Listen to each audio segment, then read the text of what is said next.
ఓం శ్రీ గురుభ్యో నమః. ఓం శ్రీ మాత్రే నమః. ఈటీవీ ప్రేక్షకులకి నమస్కారం. శుభమస్తు కార్యక్రమానికి స్వాగతం. శుభమస్తు కార్యక్రమంలోని గ్రహఫలం అంశంలో ద్వాదశ రాశుల వారి శుభాశుభ ఫలితాలు, ద్వాదశ రాశుల వారు ఎటువంటి పరిహారాలను పాటించాలి, అలాగే ఆలయాల్లో శటకోప స్వీకరణలో ఆంతర్యం ఏమిటి, పాటించాల్సిన నియమాలు ఏమిటి అనే విషయాన్ని శ్రీరస్తు అనే అంశంలో తెలుసుకుందాం. కార్యక్రమం ప్రారంభించే ముందుగా నేటి పాజిటివ్ థాట్. నేటి పాజిటివ్ థాట్: అవకాశం కోసం ఎదురు చూడకండి, మీ కృషితో అవకాశాన్ని సృష్టించుకోండి. ప్రతిరోజు ఒక కొత్త పాఠం నేర్చుకోండి. నేర్చుకోవడం ఆపినప్పుడే ఎదుగుదల ఆగుతుంది. క్షమించడం బలహీనత కాదు, అది గొప్ప వ్యక్తిత్వానికి గుర్తు. ఇక ఈనాటి పంచాంగ వివరాలను గనక పరిశీలించినట్లయితే, స్వస్తి శ్రీ చాంద్రమాన శ్రీ పరాభవనామ సంవత్సరం, దక్షిణాయనం, గ్రీష్మ ఋతువు, ఆషాఢ మాసం. ఈ రోజు తిథి ఆషాఢ బహుళ పాడ్యమి, రాత్రి 8:30 వరకు. నక్షత్రం శ్రవణ, సాయంత్రం 5:53 వరకు. రాహుకాలం మధ్యాహ్నం 1:30 నుంచి 3 వరకు. ఇక ఈనాటి గ్రహస్థితి ఏ విధంగా ఉందో పరిశీలిద్దాం. కుజుడు వృషభంలో సంచారము, బుధుడు మిథునంలోను, రవి గురువులు కర్కాటకంలోను, శుక్ర కేతువులు సింహంలోను, రాహువు కుంభంలోను, శని వక్రగతిలో మీనరాశిలో సంచరిస్తున్నారు. ఈ గ్రహస్థితి ఆధారంగా ద్వాదశ రాశుల వారి ఫలితాలు ఏ విధంగా ఉన్నాయో పరిశీలిద్దాం. ముందుగా మేషరాశి. మేషరాశి వారు గనక స్థానచలనము, బదిలీలు వీటి గురించి ప్రయత్నిస్తుంటే ఈరోజు అనుకూలత అనేది గోచరిస్తోంది. అనేక విషయాలలో మీ తప్పు లేకపోయినా మీరు సమాధానం చెప్పుకోవాల్సిన పరిస్థితులు మీకు కనపడుతూ ఉంటాయి. ఉద్యోగస్తులకి మార్పులు అనేవి గోచరిస్తున్నాయి. వ్యాపారస్తులకి శ్రమ అధికంగా ఉంటుంది. ఆర్థికపరమైన విషయాలలో ఒత్తిడికి గురవుతూ ఉంటారు. స్థిరాస్తి విషయాలలో సానుకూలమైన మార్పులు చేర్పులు గోచరిస్తున్నాయి. ఇక మేషరాశికి చెందిన యువత మనోధైర్యంతో, ఆత్మవిశ్వాసంతో ప్రతి పనిని పూర్తి చేయాలని ప్రయత్నిస్తూ ఉంటారు. దీంతో పాటు మీ కోపావేశాలను తగ్గించుకోవాలి. స్థానచలనము, బదిలీలు ఇలాంటివి గనక ఉంటే వీటిని తీసుకోవడానికి ప్రయత్నించాలి. మేషరాశి వారు ఈరోజు దత్తాత్రేయుడి 12 నామాలు చదవటం, వినటం, స్వామివారి దర్శనం మీకు శుభ ఫలితాలను కలిగిస్తుంది. అనుకూలించే దిక్కు తూర్పు. కలిసొచ్చే రంగు ఆకుపచ్చ. అదృష్ట సంఖ్య 7. వృషభ రాశి వారి ఫలితాలను గనక పరిశీలించినట్లయితే, వృషభ రాశి వారికి ఆర్థిక స్థిరత్వం అనేది గోచరిస్తోంది. వృత్తి, ఉద్యోగ, వ్యాపార పరంగా మార్పులు అనేవి కనిపించటం లేదు. దీంతో పాటుగా శ్రమ అధికంగా ఉంది. అయితే ప్రయాణాలు లాంటివి ఉండే అవకాశాలు గోచరిస్తున్నాయి. మనస్పర్ధలు లాంటివి వచ్చే అవకాశాలు ఎక్కువగా ఉంటాయి. ప్రతి పనిని తిరిగి మళ్ళీ చేయాల్సిన పరిస్థితులు మీకు గోచరిస్తూ ఉంటాయి. అనుకున్న విధంగా పనులు సకాలంలో పూర్తి కాకపోవటం, ఆర్థిక స్థిరత్వం లేకపోవటం, కుటుంబ వ్యవహారాలలో చికాకులు కలగటం ఇవి మీకు మనస్తాపాన్ని కలిగిస్తూ ఉంటాయి. ఇక వృషభ రాశికి చెందిన యువత మీ వృత్తిలో రాణింపు కోసం, ప్రతిభ కోసం విశేషంగా మీరు ప్రయత్నం అనేది చేస్తూ ఉంటారు. అలాగే ఉన్నతాధికారులను కలవటము, వారు చెప్పే సలహాలు, సూచనలు పాటించడానికి మీరు ప్రయత్నం అనేది చేస్తూ ఉంటారు. వృషభ రాశికి చెందిన వారు ఈరోజు దక్షిణామూర్తి స్వామివారి అష్టోత్తరం చదవటం, వినటం, స్వామివారి దర్శనం మీకు శుభ ఫలితాలను కలిగిస్తుంది. అనుకూలించే దిక్కు ఉత్తరం. కలిసొచ్చే రంగు తెలుపు. అదృష్ట సంఖ్య 8. మిథున రాశి వారి ఫలితాలను గనక పరిశీలించినట్లయితే, మిథున రాశి వారికి ఆర్థిక పురోగతి సూచిస్తోంది. వృత్తి, ఉద్యోగ, వ్యాపార పరంగా మీకు శ్రమ అధికంగా ఉంటుంది. సంతానానికి అనుకూలమైన మార్పులు చేర్పులు గోచరిస్తున్నాయి. ఆశించిన విధంగా ఆర్థికంగా పురోగతి సాధించటం ఆనందాన్ని కలిగిస్తుంది. స్పెక్యులేషన్స్, ట్రేడింగు వీటికి సంబంధించి ఆలోచన చేసే అవకాశాలు ఎక్కువగా ఉంటాయి. దీర్ఘకాలిక పెట్టుబడుల వైపు ఆసక్తిని కనబరుస్తారు. పొదుపు పాటించడానికి ప్రయత్నిస్తారు. ఇక మిథున రాశికి చెందిన యువత మీరు మాత్రం అనేక సమస్యలు ఏవైతే ఉన్నాయో వాటికి సంబంధించి పరిష్కార మార్గాలు వెతుకుతూ ఉంటారు. నూతన ఉద్యోగ ప్రయత్నాలు చేసే అవకాశం గోచరిస్తోంది. దీంతో పాటుగా భావోద్వేగాలను అదుపులో ఉంచుకోవడానికి ప్రయత్నించాలి. మిథున రాశికి చెందిన వారు ఈరోజు విద్యా గణపతిని ఆరాధన చెయ్యటం, స్వామివారి అష్టోత్తరం చదవటం, వినటం మీకు శుభ ఫలితాలను కలిగిస్తుంది. అనుకూలించే దిక్కు ఉత్తరం. కలిసొచ్చే రంగు ఆకుపచ్చ. అదృష్ట సంఖ్య 5. ఇక ఇప్పుడు కెరియర్ మంత్రాన్ని చూద్దాం.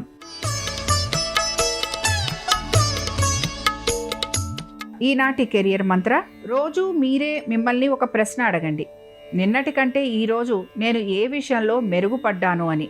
ఇదే నిరంతర అభివృద్ధికి సంకేతం. ఆత్మవిశ్వాసం అంటే అన్నీ తెలుసుకోవటం కాదు, తెలియని దాన్ని నేర్చుకునే ధైర్యం కలిగి ఉండటమే నిజమైన ఆత్మవిశ్వాసం. కర్కాటక రాశి వారి ఫలితాలను గనక పరిశీలించినట్లయితే సంతానానికి అనుకూలంగా ఉంది. విద్యార్థులకి కూడా అనేక విషయాల్లో సానుకూలమైన మార్పులు గోచరిస్తున్నాయి. వివాహాది శుభకార్య ప్రయత్నాలు చేసే వారికి అనుకూలమైన స్థితిగతులు కనపడుతూ ఉంటాయి. నూతన ఉద్యోగ వ్యాపారాల గురించి ప్రయత్నం అనేది చేస్తూ ఉంటారు. వ్యాపారస్తులకి వ్యాపారాల్లో భాగస్వామ్యంలో లాభం కలిగే అవకాశాలు ఎక్కువగా ఉంటాయి. జీవిత భాగస్వామికి సంబంధించి వారి యొక్క ఉద్యోగము, వ్యాపారము వీటిపైన మీరు అధిక శ్రద్ధాశక్తుల్ని కనబరచాలి. ఆర్థికపరమైన విషయాలలో ఒడిదుడుకులకి గురయ్యే అవకాశాలు మీ భాగస్వామికి గోచరిస్తున్నాయి. ఇక వీటన్నిటితో పాటు ప్రయాణాలు చేయటం, దైవ సంబంధమైన కార్యక్రమాలలో పాలు పంచుకోవటం, అలాగే సంతానంతో ఎక్కువగా సమయాన్ని గడపటం అనేది గోచరిస్తోంది. ఇక కర్కాటక రాశికి చెందిన యువత అనవసరపు విషయాలకు సంబంధించి భయాందోళనకు గురవుతూ ఉంటారు. మీ భవిష్యత్తు గురించి ఎక్కువగా చింతిస్తూ ఉంటారు. విద్యార్థులకి అనుకూలత అనేది గోచరిస్తున్నా ఆశించిన ఫలితాలు లభించలేదు అనే ఒక నిరాశ మాత్రం మీలో ఎక్కువగా కనపడుతూ ఉంటుంది. కర్కాటక రాశికి చెందిన వారు ఈరోజు దత్తాత్రేయుడి వజ్ర పంజర స్తోత్రం చదవటం, వినటం, స్వామివారి దర్శనం మీకు శుభ ఫలితాలను కలిగిస్తుంది. అనుకూలించే దిక్కు ఉత్తరం, కలిసొచ్చే రంగు పసుపు, అదృష్ట సంఖ్య 2. సింహరాశి వారి ఫలితాలను గనక పరిశీలించినట్లయితే ఉద్యోగస్తులకి శ్రమ అధికంగా ఉంటుంది. పట్టుదలతోటి ప్రతి పనిని పూర్తి చేయాలి. ఆర్థికపరమైన విషయాలలో ఇబ్బందులు, అడ్డంకులు కలుగుతూ ఉంటాయి. దీంతో పాటు మీ యొక్క ప్రతిభకు తగిన గుర్తింపు లభించకపోవటం నిరాశను కలిగిస్తూ ఉంటుంది. అలాగే గతంలో చేసిన అశ్రద్ధ పనుల వలన సమాధానం చెప్పుకోవలసిన పరిస్థితులు కూడా మీకు గోచరిస్తూ ఉంటాయి. భూగృహ సంబంధ విషయాలలో ప్రతికూలత అధికంగా ఉండటం, కోర్టు విషయాల్లో ఎటువంటి మార్పులు చేర్పులు లేకపోవటం లేదా జాప్యము, దీంతో పాటుగా వాయిదా పడటం ఇలాంటివి మీకు నిరాశను కలిగిస్తూ ఉంటాయి. ఇక సింహరాశికి చెందిన యువత విద్యార్థులకి మాత్రం శ్రమ అధికంగా ఉంటుంది. ఆశించిన ఫలితాలు లభించే అవకాశాలు తక్కువగా ఉంటాయి. విదేశాలకు వెళ్ళాలని ఎక్కువగా ప్రయత్నం చేస్తూ ఉంటారు. మీరు చేసే ప్రతి పనిలోనూ కూడా లాభాలు ఆశించిన విధంగా లేకపోవటం నిరాశను కలిగిస్తుంది. సింహరాశికి చెందిన వారు ఈరోజు దత్తాత్రేయుడి కవచం చదవటం, వినటం, స్వామివారి దర్శనం మీకు శుభ ఫలితాలను కలిగిస్తుంది. అనుకూలించే దిక్కు ఆగ్నేయం, కలిసొచ్చే రంగు తెలుపు, అదృష్ట సంఖ్య 8. కన్యారాశి వారి ఫలితాలను గనక పరిశీలించినట్లయితే ఆరోగ్యం సంతృప్తికరంగా ఉండే అవకాశాలు గోచరిస్తున్నాయి. ఉద్యోగస్తులకి అభివృద్ధికరంగా ఉంటుంది. వివాహాది శుభకార్య ప్రయత్నాలు చేస్తున్న వారికి సానుకూలంగా మార్పులు అనేవి గోచరిస్తున్నాయి. కోర్టు విషయాలు ఏవైతే ఉన్నాయో ఇవి వాయిదా పడే అవకాశాలు గోచరిస్తున్నాయి. ఇక కన్యారాశికి చెందిన యువతకి మీరు మీ యొక్క స్నేహితులతోటి కలిసి ఉమ్మడి కార్యక్రమాలు లేదా ఉమ్మడి వ్యవహారాలు చేసే అవకాశం ఎక్కువగా కనపడుతోంది. ఖర్చు అధికంగా ఉండే అవకాశాలు గోచరిస్తున్నాయి. వాహన ప్రమాదాలు ఉంటాయి గనక జాగ్రత్తగా ఉండాలి. కన్యారాశికి చెందిన వారు ఈరోజు దక్షిణామూర్తి స్వామివారి అష్టోత్తరం చదవటం, వినటం, స్వామివారి దర్శనం వీరికి శుభ ఫలితాలను కలిగిస్తుంది. అనుకూలించే దిక్కు ఆగ్నేయం, కలిసొచ్చే రంగు ఎరుపు, అదృష్ట సంఖ్య 1. ఇక ఇప్పుడు వాస్తు సూత్రాన్ని పరిశీలిద్దాం. ఇక నేటి వాస్తు సూత్ర: ఇంట్లో లీక్ అవుతున్న కుళాయిలు, పాడైన ట్యాపులు ఉంటే వెంటనే బాగు చేయించండి. వాస్తు, ఫెంగ్షుయి రెండిట్లోనూ కూడా నీటి వృధా ధన నష్టానికి ప్రతీకగా భావిస్తారు. భోజనం చేసే ప్రదేశంలో ప్రశాంత వాతావరణం ఉండేలా చూసుకోండి. టీవీ, మొబైల్ చూసుకుంటూ భోజనం చేయకుండా కుటుంబ సభ్యులంతా కలిసి భోజనం చేయటం కుటుంబ బంధాలను బలోపేతం చేస్తుందని సంప్రదాయం చెప్తోంది.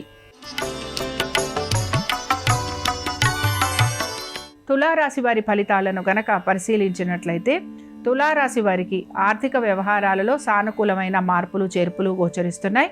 ఉద్యోగపరంగా అనుకూలమైన స్థితిగతులు కూడా కనపడుతున్నాయి. భూగృహ సంబంధ విషయాలలో చికాకులు పెరిగే అవకాశం ఎక్కువగా ఉంటుంది. క్రయ విక్రయాలలో లాభం కలిగే అవకాశాలు గోచరిస్తున్నాయి.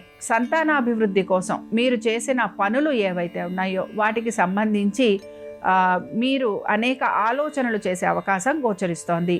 తులారాశికి చెందిన యువత అగ్రిమెంట్లు లేదా లిటిగేషన్లు వీటికి సంబంధించిన వ్యవహారాలపైన ఎక్కువగా మీరు ఆసక్తిని కనబరుస్తూ ఉంటారు. ఇంటికి సంబంధించిన పనుల వైపు ఆసక్తిని కనబరుస్తారు. తులారాశికి చెందిన వారు ఈరోజు కృష్ణుణ్ణి ఆరాధించటం, కృష్ణుడి అష్టోత్తరం చదవటం వినటం మీకు శుభ ఫలితాలను కలిగిస్తుంది. అనుకూలించే దిక్కు దక్షిణం. కలిసొచ్చే రంగు నీలము. అదృష్ట సంఖ్య 8.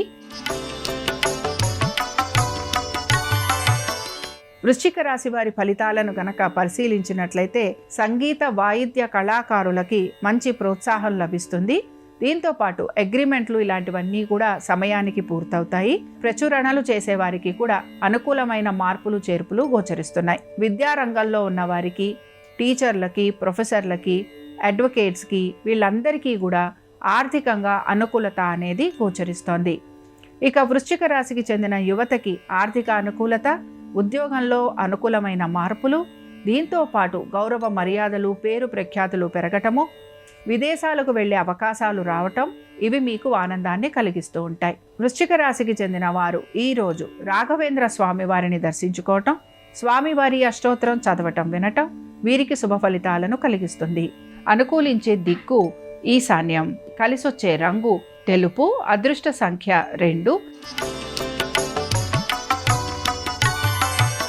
ధనురాశి వారి ఫలితాలను గనక పరిశీలించినట్లయితే ధనురాశి వారికి భూగృహ సంబంధ విషయాలలో చికాకులు అనేవి పెరిగే అవకాశం గోచరిస్తోంది. విదేశీ ప్రయాణాలు అనుకూలిస్తాయి. మీ కృషికి తగిన ఫలితం లభించడానికి మీరు ఎక్కువగా శ్రమిస్తూ ఉంటారు. సహోద్యోగులతో సంబంధ బాంధవ్యాల విషయాలలో ఇబ్బందులు అనేవి కలుగుతూ ఉంటాయి. మీ వ్యక్తిగత పనులు ఏవైతే ఉన్నాయో వీటికి సంబంధించి కూడా నిరాశ అనేది కనపడుతూ ఉంటుంది, లేదా పనులు సకాలంలో పూర్తి కాకపోవటం అనేది గోచరిస్తూ ఉంటుంది. ధనురాశికి చెందిన యువతకి నూతన వ్యక్తుల పరిచయం ఆనందాన్ని ఇస్తుంది. శాస్త్ర సాంకేతిక రంగాలలో ఉన్న వారికి అభివృద్ధి అనేది గోచరిస్తోంది. అలాగే ఫైనాన్స్ రంగాలలో ఉన్న వారికి మాత్రం శ్రమ అధికంగా ఉంటుంది. ధనురాశికి చెందిన వారు ఈరోజు హయగ్రీవుడి అష్టోత్తరం చదవటం వినటం, స్వామివారి దర్శనం మీకు శుభ ఫలితాలను కలిగిస్తుంది. అనుకూలించే దిక్కు ఉత్తరం. కలిసొచ్చే రంగు ఆకుపచ్చ. అదృష్ట సంఖ్య 7. ఇక ఇప్పుడు సక్సెస్ టిప్ ని పరిశీలిద్దాం. నేటి సక్సెస్ టిప్: విజయం సాధించిన వారిని చూసి నిరుత్సాహపడకండి. వారి ప్రయాణం నుంచి స్ఫూర్తి పొందండి. ప్రతిరోజు ఉదయం 10 నిమిషాలు మీ రోజు ఎలా గడపాలో ప్రణాళిక వేసుకోండి. ప్రణాళికతో చేసిన పని ఫలితాన్ని ఇస్తుంది. మకర రాశి వారి ఫలితాలను గనక పరిశీలించినట్లయితే గురువుల దర్శన భాగ్యం కలిగే అవకాశాలు గోచరిస్తున్నాయి.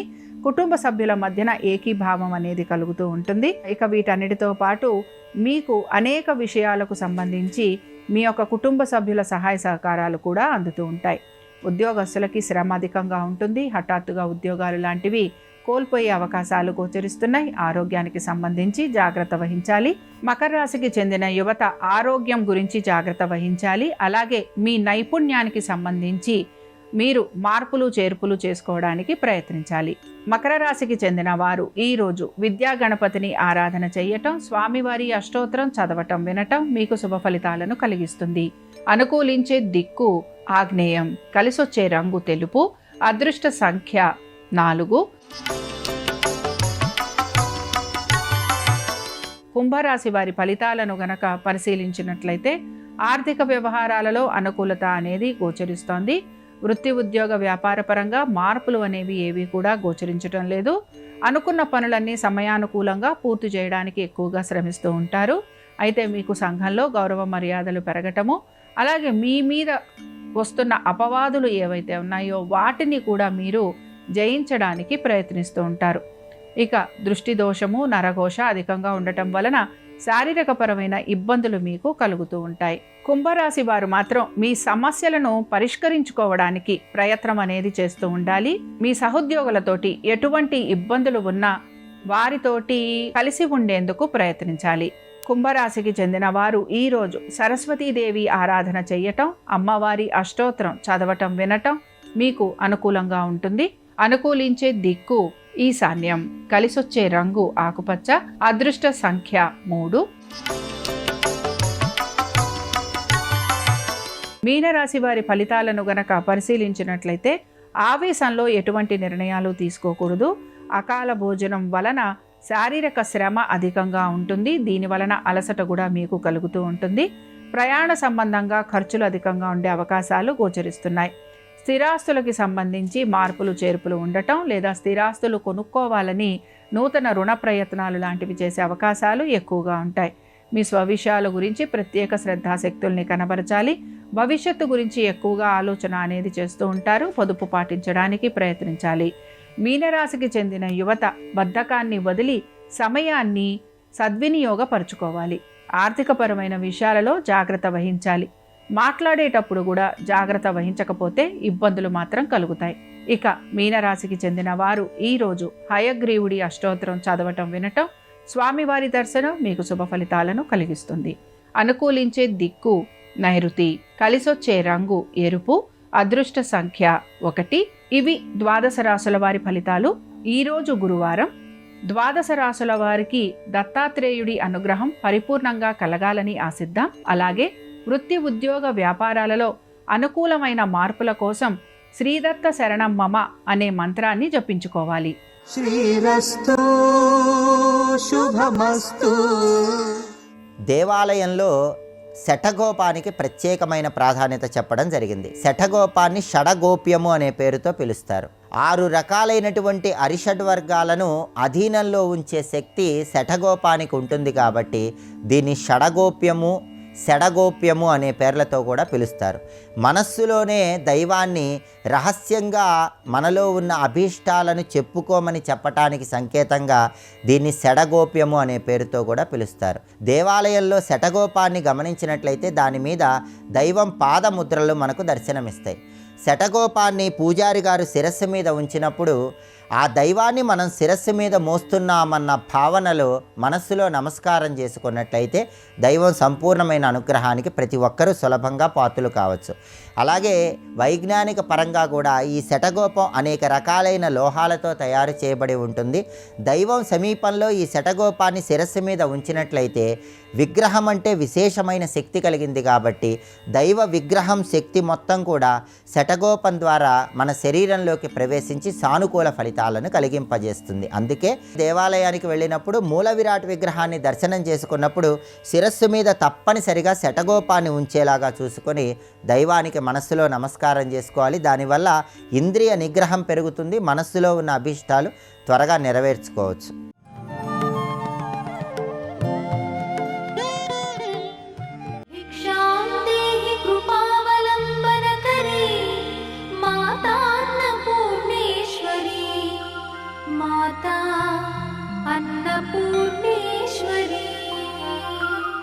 మనుష్య జన్మ గొప్పది. ఎందుకని? గురువుగారిని శాస్త్రాన్ని పట్టుకొని తత్వాన్ని అవగతం చేసుకోగలవు, జీవితాన్ని ఒబ్బిడి చేసుకోగలవు, మంచి కార్యములు చెయ్యగలవు, సత్సంకల్పములు చెయ్యగలవు, భగవన్నామం చెప్పుకోగలవు, దాని చేత పుణ్యమును సముపార్జించుకోగలవు. ఒక స్థితికి వెళ్ళిపోతే నాకు పుణ్యము వద్దు పాపము వద్దు అని చెప్పి చేసినటువంటి సత్కర్మల యొక్క ఫలితంగా మనుష్యుడు పొందినటువంటి పాత్రత వలన పరమేశ్వరుడు ఇచ్చినటువంటి జ్ఞానము కారణముగా చేసుకున్న పాపపుణ్యములన్నీ దగ్ధమైపోతే ఇక అనుభవించడానికి పాపము పుణ్యము రెండూ లేవు కనుక ఇక పునర్జన్మ పొందవలసిన అవసరమే ఉండదు. అది చివరిసారి శరీరం పోతుంది. అంటే మోక్షం, విడుదల, జనన మరణ చక్రము నుండి విడుదలైపోయాడు. ఒకప్పుడు కంచి కామకోటి పీఠాధిపత్యం వహించిన చంద్రశేఖరేంద్ర సరస్వతి స్వామివారి దగ్గరికి వెళ్ళి అంతేవాసులు ఒక మాట అన్నారు. అయ్యా, మీకు పూర్వాశ్రమంలో ఒక్కగానొక్క చెల్లెలు, ఆవిడ పేరు లలితాంబ, ఎన్ని కష్టాలు పడుతోందో మహాతల్లి. మీకు చెప్పకుండా ఇస్తే మీరు కోప్పడతారు, మీరు ఓ అనండి, ఆవిడికి మేము అందరం ద్రవ్య సహాయం చేస్తా ఉన్నారు. ఏ మార్గమును నమ్మిన వాడికి ఆ మార్గం మీద నమ్మకం ఉండడమే శ్రద్ధ. అంతేకాని ఒకడి శ్రద్ధని విమర్శించే హక్కు ఇంకొకడికి ఎలా ఉంటుంది? ఆయన ఉన్నదే ఆ మార్గం. ఆయన ఒక్క క్షణం కళ్ళు మూసుకుని అన్నారు, చేసిన పాపాన్ని దరిద్ర రూపంలో అనుభవించేస్తోంది, అడ్డెందుకు పడతారు, అనుభవించేనివ్వండి, ఈ జన్మతో పోతుంది, ఉత్తర జన్మలలో సంతోషంగా ఉంటుంది, అడ్డెళ్ళకండి అన్నారు. అది ఆయనకి శాస్త్రం మీద ఉన్న నమ్మకం. అది మనకి లౌకికంగా ఆలోచిస్తే అలా అండం ఏమిటి అనిపించవచ్చు. కానీ శాస్త్రాన్ని నమ్మిన వ్యక్తిగా, చెప్తున్న వ్యక్తిగా మఠాధిపతిగా ఆయన అదే పూనికని ప్రదర్శించారు. కాబట్టి సృష్టి, కారుణ్యము, స్థితి, ఓ శరీరం పెరగాలి, కొంతకాలం ఆరోగ్యంగా ఉండాలి. మరి పాపమునకు ఫలితం వచ్చినప్పుడు అనారోగ్యము రావాలి, చేసిన పుణ్యమునకు ఫలితం వచ్చినప్పుడు సత్యంగానే ఉండాలి. నీకేమో చాలా గౌరవాలు పొందినప్పుడేమో భగవంతుడు ఉన్నాడా, నీకేదైనా కొంచెం కాలు నొప్పి వస్తే భగవంతుడు లేడా? అలా ఎలా కుదురుతుంది? ఆ ఉన్నవాడు అది ఇచ్చాడు, ఆ ఉన్నవాడు ఇది ఇచ్చాడు అనాలి. అలా అంటేనే ఉన్నాడని లెక్క. అంటే నీకు బాగా చేసి పెడితే ఉన్నాడు, లేకపోతే లేదా. అలా ఎలా కుదురుతుంది సిద్ధాంతం? అలా కుదరదు కదా. కాబట్టి స్థితి నిలబెడుతున్నాడు. తినడానికి అన్నం ఇచ్చినవాడు ఎవరంటే ఆయనే కదా, బియ్యం రూపంలో. ఉడకడానికి నీళ్ళు ఇచ్చినవాడు, అగ్నినిచ్చినవాడు ఆయనే, ఉడకబెడుతున్నవాడు ఆయనే. పంటితో నవిలేసి లోపలికి వెళ్ళిపోయిన తర్వాత మళ్ళీ కక్కితే నేనే తిన్నాం, కానీ లోపల కూర్చుని జీర్ణం చేసి శక్తిగా మారుస్తున్నవాడు ఆయనే, పిప్పిని బయటకు వదిలిపెడుతున్నవాడు ఆయనే. ఇన్ని చేస్తున్నవాడు లేడండం ఎలా కుదురుతుంది?